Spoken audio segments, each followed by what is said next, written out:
Shalom. Sommes-nous en exil? Évidemment, non. Je pense que la réponse doit être donnée de manière très claire. En effet, pour comprendre une notion dans le judaïsme, il faut se référer au texte et non pas simplement aux images d'Épinal qui peuvent éventuellement habiter notre conscience. Or, les textes sont catégoriques. Ce que nous appelons Géoula, délivrance, c'est toujours la sortie vers l'indépendance politique. Maïmonide est très clair, il se base d'ailleurs sur le Talmud pour dire que ce qui fait la différence entre les temps messianiques et les temps de l'exil, c'est l'asservissement aux nations. Effectivement, le Maharal de Prague explique que l'exil se définit par 3 éléments.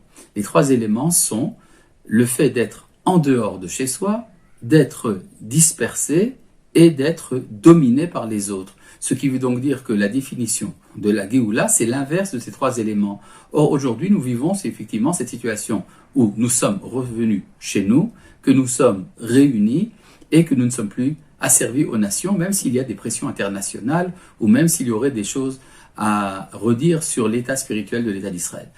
Et donc, ça explique très bien la prière que nous prononçons tous les jours. Nous prions pour que nos yeux voient lorsque tu reviens à Tzion en miséricorde, ce qui veut dire que nous prions pour avoir les yeux pour voir que c'est Dieu qui revient. Effectivement, on peut se tromper et penser que l'État d'Israël n'étant qu'un événement politique, il serait extérieur à la sainteté, ce qui est exactement le contraire de l'enseignement de nos maîtres. Baruch Hashem, de nos jours, de plus en plus, nous prenons conscience du fait que les paroles des prophètes concernant la Géoula s'accomplissent de nos jours.